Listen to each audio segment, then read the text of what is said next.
Ei, você sabia que dá pra comprar seus mangás favoritos e ainda ajudar o canal do Geek Brasil? Link na descrição. Com o avançar da obra de Black Clover, se viu que Asta conseguiu poderes ainda mais incríveis com a antimagia. Poderes até então completamente desconhecidos para os personagens da obra. Mas será que Asta conseguiria manipular a antimagia ainda mais? Será que o personagem pode se aprofundar sobre este poder sem precisar utilizar suas espadas? Existe realmente essa possibilidade?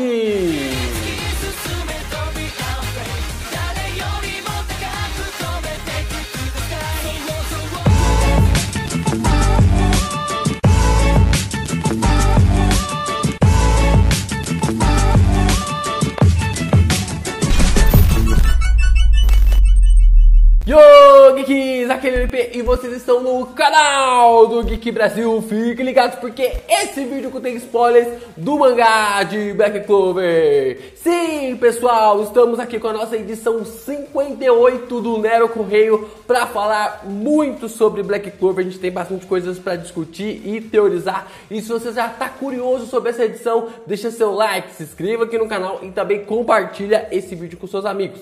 Participe lá do nosso Discord, sempre está conversando sobre coisas mais dinâmicas de Black Clover, sobre os spoilers, temos um chat específico para Black Clover e outras obras também.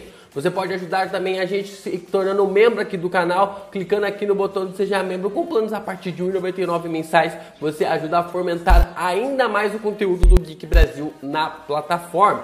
E é claro também, né, se você quiser comprar através dos nossos links da Amazon, a nossa árvore de links está aqui. Vai pensar em comprar alguma coisa, vai pensar em comprar qualquer coisa, você ajuda o canal do Geek Brasil com aquela comissãozinha. Olha só, o Morse abre aqui o nosso Nero Correio 58 com uma pergunta bem interessante. LP, fazem 18 meses que os protas entraram para os seus esquadrões, capítulo 2, 3, 4. E já que o exame de admissão dos esquadrões acontece de 6 meses depois, capítulo 2, da cerimônia do Grimório que foi em março, capítulo 1.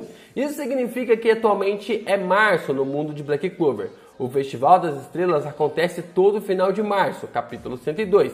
Isso significa que ele vai acontecer logo depois que essa guerra terminar. Acha que os Ouros Negros serão convidados para este festival? Ou será que a nobreza e a família Kira vai ficar de birra? Ou talvez nem aconteça o festival esse ano? Nero Correio 58. Tá aí uma pergunta bem peculiar, né, Marcelo? Cara, eu acredito que vai rolar sim, vai rolar, tem que rolar esse festival. E, na verdade, esse festival é o festival que premia a galera, né? Premia o pessoal ali dos esquadrões. E eu acho que, tipo assim, eu acho que vai acontecer esse festival.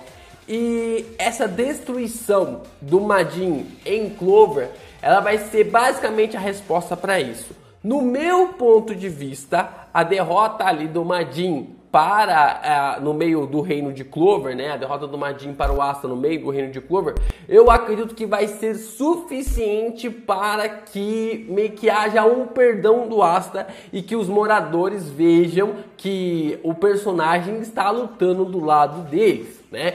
Além disso tudo, né, eu acho que provavelmente tem alguma birra aqui ou ali, mas o Rei Kira vai ver que a popularidade do Asta está crescendo e não tem como você lutar contra essa popularidade. Então ele meio que a contragosto, junto com alguns nobres e também algumas pessoas da realeza, vão ter que ceder, porque agora o queridinho da nação, ele mesmo utilizando um poder demoníaco, ele vai ter que realmente lidar com tudo isso, né? Vai ser bem curioso para saber como que Clover vai realmente ter essa ambição, como que eles vão confrontar esse poder do Asta, sabendo que se trata realmente de um demônio, né? Então estou bem curioso para saber, já que é uma magia completamente proibida no reino.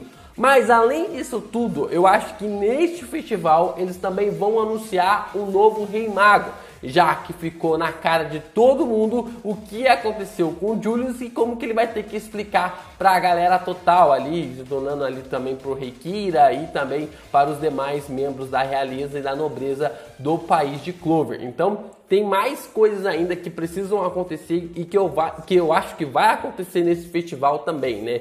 A não ser que o Tabata não queira repetir as cartas e mostrar tudo realmente do que aconteceu ali, mas basicamente eu acho que esse festival tem tudo para acontecer sim. O Luiz Miguel traz uma pergunta que envolve o Rei Mago Julius. LP, quando você acha que será mostrado o poder total do Julius? Ele aparenta ser limitado pela capital, tendo de proteger os civis e o pessoal. Mas tirando isso, quando ele mostraria? Bom, se for pro futuro, eu acredito que nunca, né? Eu acho que tipo assim, provavelmente lá na frente, quando o Asta tiver mais velho, coisa do tipo, porque o Julius agora só tem uma página do seu Grimório, né? Então agora fica um pouco mais complicado, né? A não ser que tenha essa combinação do Danatio com o Julius, como a gente viu, que talvez o Tabata faça mais pra frente, né?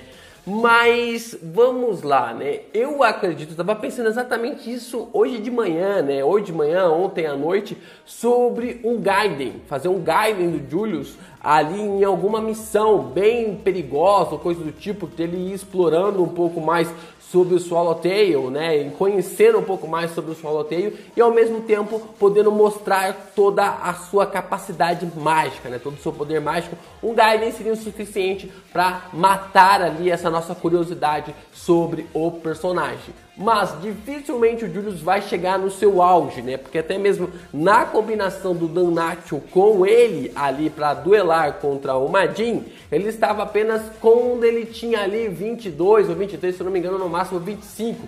E o Julius já tem quase 34 ou 35, se eu não me engano, não falha a memória. Então mostra que o personagem, ele tem certa sim uma vantagem nesse quesito, mas ao mesmo tempo agora ele vai ter que correr atrás, a não ser que o Tabata nos mostre um Gaiden ali dele explorando e conhecendo mais o mundo de Clover, né, o país de Clover relacionado ali até ele se tornar o Rei Mago. Seria um Gaiden bem interessante, quem sabe aí futuramente não role isso no mangá. O Evandro traz uma pergunta que envolve as aberturas dos portais da Árvore do Submundo. Salve LP, Nero Correio 38? Não, Nero Correio 58. Você realmente acha possível que vários andares da Kilipot abram de uma única vez? Digamos 2 a 3? Na live do Tassiano vocês comentaram disso, mas apenas no sentido de acelerar as coisas do arco. Sim, eu acredito que sim, porque senão, cara, ó, só pra vocês terem uma ideia, a gente começou essa saga no 275, mais ou menos, 276, já se passaram 20 capítulos e apenas 2 demônios caíram.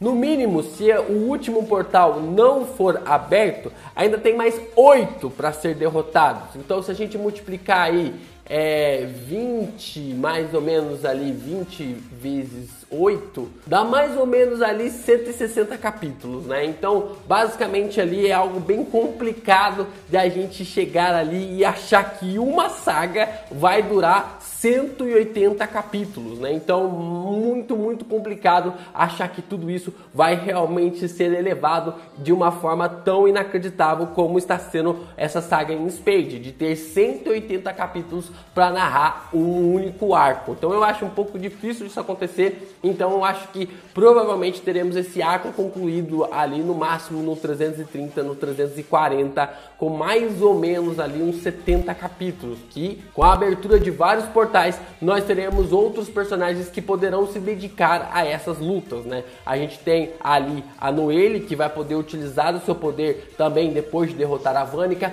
Temos o Asta, que também vai poder utilizar o seu poder. E quem sabe aí o Yuno e o Fuego Leão também não consigam utilizar esses mesmos poderes que a Noelle tem, né? Então, basicamente, a gente tem todos esses acréscimos que podem realmente acontecer nessa saga. E eu acredito sim que vai ter uma aceleração desses portais para que hajam essas aberturas. O Thiago Augusto traz uma pergunta bem interessante envolvendo aos poderes da Charme. LP, já que a Charme tem uma magia baseada no pecado da gula, acha possível que tenha magias baseadas nos outros pecados? Nero Correio 58. Sim, acredito sim. Já trouxe o Nero Correio falando exatamente sobre isso, sobre os poderes da Charme estarem conectados aos pecados ali, envolvendo aos pecados capitais, e que cada anão ali seria algo conectado ali aos 7 pecados capitais, né? Então, provavelmente o pai da Charme ou a mãe da Charme é alguém que tenha a magia ali dos 7 pecados capitais e que acabou derivando isso na personagem. Então, eu acredito sim, meio que a Charme tem uma mistura ali entre a Chapeuzinho Vermelho e a Branca de Neve. Então, eu acredito que tem um pouco mais dessa mistura. A Charme poderia ser a própria Chapeuzinho, enquanto a sua mãe é a Branca de Neve, que na verdade teve ali uma relação com alguns dos anões, né? A gente não sabe ali envolvendo a essas questões, mas eu acredito que essa seja o lado mais convincente, já que o Tabata gosta bastante de vincular ali os personagens ou as personagens com a origem envolvendo a contos de fadas. O Marcos Felipe traz uma pergunta bem interessante envolvendo a guerra em Spade. O Marcos Felipe traz um comentário bem interessante envolvendo a Spade. LP, uma dúvida que tive é que o mundo de Black Clover não parece estar interligado. Por exemplo, se o pai do Yuno conseguiu a pedra mágica, significa que ele foi para Clover. Mas quando o reino de Spade foi atacado, por que não pediram ajuda para Clover? Nem mesmo a resistência, e possivelmente haviam relações entre esses países. Sabendo da situação que ocorreu, os outros reinos não deveriam se juntar para impedir ou entender melhor os usuários dos poderes demoníacos? Nero Correio 58. Marcos Felipe, põe a vírgula. Põe a vírgula das suas perguntas. Rapaz, parecia aqui o Galvão Bueno narrando Fórmula 1. Mas vamos lá, né? Primeiro, vamos responder aqui das suas questões sobre o pai do Yuno e a Pedra Mágica. Não, o pai do Yuno não encontrou a Pedra Mágica ali em Clover. Ele encontrou na zona neutra, na zona que envolve todos os países, né? Existe uma zona que acaba realmente fazendo a divisa nos reinos de Heart, Diamond, Spade e Clover. E foi ali que o pai do Yuno encontrou essa pedra mágica, né? O segundo ponto é que existe algo chamado soberania dos países. Então, quando acontece alguma coisa dentro de um país, é mais natural deixar com que essas pessoas se resolvam, a não ser que haja algo contra a natureza humana, por exemplo, um crime de guerra ou coisa do tipo que possa afetar as ações da forma como que não exista uma intervenção. No começo é comum deixar apenas o país se resolver com isso. A gente tem um claro exemplo da Venezuela, que tem ali 2 presidentes hoje em dia, mas que nenhum país acaba intervindo por causa desse conflito que acabou acontecendo. No caso do Iraque, teve ali uma certa, digamos assim, um certo conflito, mas ao mesmo tempo, quando os Estados Unidos saiu do país, nasceu-se o ISIS. Então é bem complicado esse tipo de ação quando você intervém na soberania de um país, né? Isso é algo que sempre acaba criando consequências catastróficas. Então é natural que Clover não tenha intervido nesse tipo de situação, porque também não sabia o que estava acontecendo. E existem duas coisas, né? Como Clover não sabia o que estava acontecendo em Spade, porque primeiro, não havia uma tecnologia suficiente para haver uma comunicação entre Spade e também Clover. Segundo, todos que tentavam fugir ali do país de Spade eram mortos por membros da Tríade Negra. E terceiro, passar ali da zona neutra não é algo muito fácil. Então, vocês também mesmo percebem que ali o Ralph quase chega morto em Rage por causa de estar realmente fugindo do país e não conseguir realmente ter uma conexão boa. Então, eles desesperados por mais de 16 anos estarem sendo massacrados pela Tríade Negra, tomam essa atitude desesperadora para que conseguissem realmente chegar a essa informação no reino de Clover e falar a situação em que eles estão vivendo. Então tem algo muito mais complexo do que apenas ligações e tudo mais de que acontecia antes da Segunda Guerra Mundial. hoje se equivale bastante a essa soberania do país de que se o país não tem a capacidade de resolver os seus próprios problemas, significa que ele precisa ser dependente de outro. Ele não é uma nação soberana, ele é apenas um estado que é dependente de outro país e acaba se tornando uma colônia ou coisa do tipo. O Bruno Compact traz uma pergunta bem interessante envolvendo ao Lotus. LP, você acha que aquele cara da magia da fumaça que estava lá em Spade junto com o Morris é um espião do Mars? Já que lá no arco da masmorra ele era bem amigo do Mars? Não era o Correio do 58? Cara, eu acredito que provavelmente sim. Ele percebe que quando o Venom tá conversando com o Morris, a situação ali do Madinha, ele olha, ele fala, caraca, isso aqui vai ser muito, mas muito complicado, né? E ele até mesmo olha aquilo ali não como alguém que está satisfeito, mas com um certo, digamos assim, uma certa atenção, um certo medo sobre aquilo, né? Isso faz com que a gente perceba que talvez o Lotus seja um aliado do Mars e que as coisas estão ainda mais complicadas do que ele acreditava. E o Bernardo Pita Barros, o anti-Uno, acabou trazendo uma pergunta que leva ao título desse vídeo.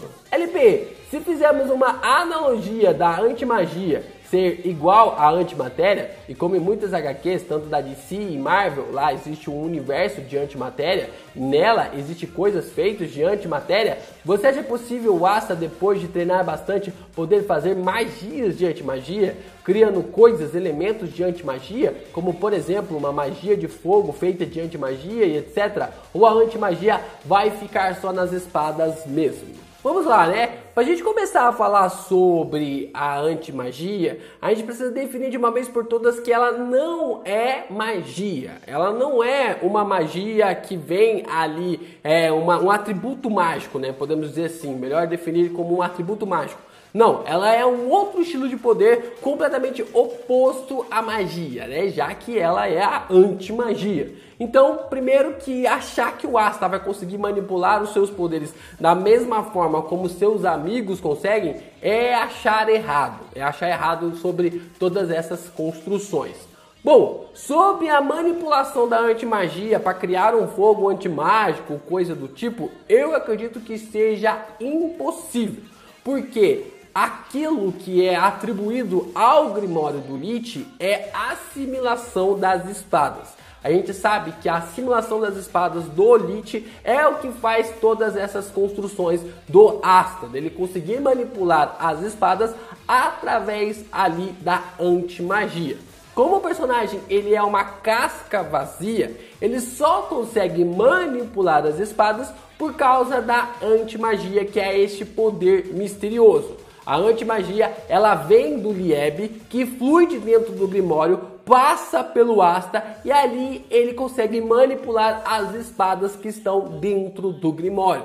Fazer com que o personagem consiga realmente manipular uma água de antimagia, um fogo antimágico ou um vento de antimagia, eu acredito que seja algo impossível. Porque o Grimório do Asta limita ele a utilizar a assimilação de espadas, a pegar as espadas e poder realmente colocar dentro do seu Grimório.